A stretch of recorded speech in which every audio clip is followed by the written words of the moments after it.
cover up the end of the plywood, the edge of the tile, and make it pretty. So what we're going to do is we're going to use a little piece of trim like this. This is called outside corner, and it's just down at your local hardware.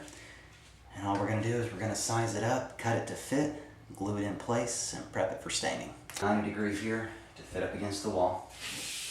And the way that it's going to go is just set it up on there, like so. I'm going to push it back all the way up against the wall as far as it can go. Okay? You can do this with a tape measure. I just prefer to do it custom by hand, one piece at a time. It's all preference of how you want to do it. Down here, got my pencil. I'm going to eyeball where I want the inside of my 45 miter cut to be. So I'm just going to eyeball that, and I'll bring the camera over here and show you where and why I did that. Okay? When you're looking down from the top, what I'm eyeballing, you can see my first line is lined up with the edge of the tile, and my next exterior line is lined up with the edge of the back panel back here. And you're looking at it from the top. Okay, I want my exterior cut to be no further out than this panel right here. See that panel moving? And this panel here moving? That's no further out than what I want my exterior cut to be. And it's an exterior cut or an outside corner cut because it has to go in this direction. Okay? You can see that there. That's a 45 going out because the next piece that comes in will come in at a 45 and kiss it or butt up to it. Okay? Alright, let's go cut this on the chop saw and we'll tweak it to exactly where we want it to be.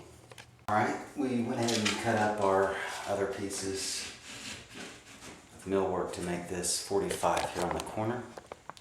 Let you take a look at that. Okay? Great. What we're going to do is we're going to take our wood glue and we're going to put a big glue on this piece of the trim, but not the actual 45. And we're going to attach it to here using a pin nailer and 5/8 inch. And the only reason why we're using a pin nailer is because we just want to hold our trim into place long enough for the glue to set up. Once the glue is set up, we don't care if the pins are there or not. It's just easier than using a clamp. Okay, great. Let's get started.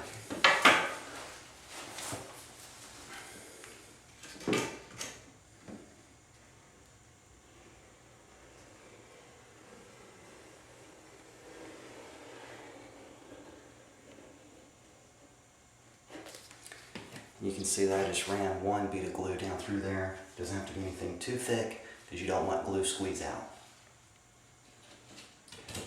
Mash that in. I'll take a look at that. That looks good. Okay, more on my pen. I'm going to angle it down a little bit because I don't want it to hit the tile or the backer board or the mastic. So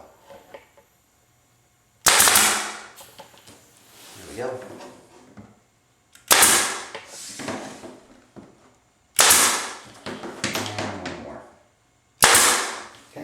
We'll repeat that process on the adjoining 45, but we will not glue the miter joint because then you won't be able to get that end piece off.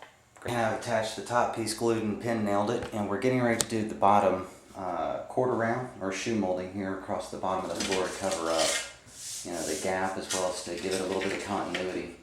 And we're going to do the exact same thing on the bottom that we've done on the top with the vertical pieces from the top outside corner to the bottom shoe.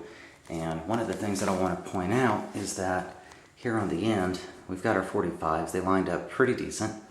And we have this right here, which is the sheet of plywood from the front panel and the sheet of plywood from the back panel. There's a pretty good gap right here.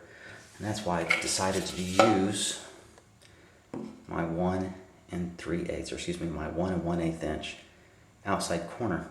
And I went ahead and cut this piece to fit. And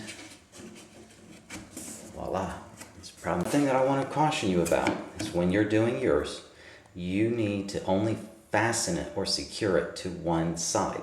Since our panel in the back covers up the motor, the best place, in my opinion, to mount the 1 1/8 inch outside corner is going to be to mount it to the back panel. So when I remove this piece will come off with it. If I mount it to this panel here, I won't be able to pull this piece off without removing the long piece alongside the tub. So what we're going to do first is we're going to go ahead and put a little bit of glue on the back side of this, pin nail it, and let the glue set up. While we do that one piece, we'll also be doing the piece in the corner here and the piece in the corner down on the far end of the tub.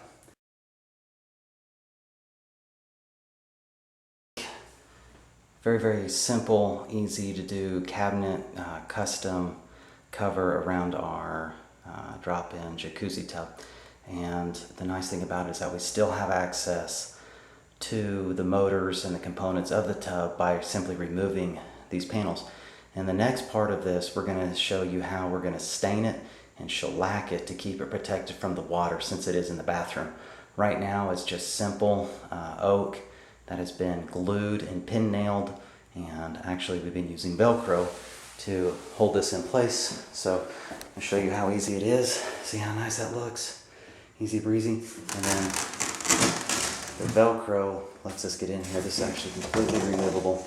And we're going to take this panel outside. And you can see the pin nails popping through. No big deal. When we go outside to stain this, we'll just tap those over to hold it into place. But we're going to give this some time to set up and let the glue cure before we do too much more. Oh, look, you can see I got glue. But we're going to set it back in place, and there you go. That's nice and easy. And a lot prettier. That's a lot prettier than looking at the components of the tub.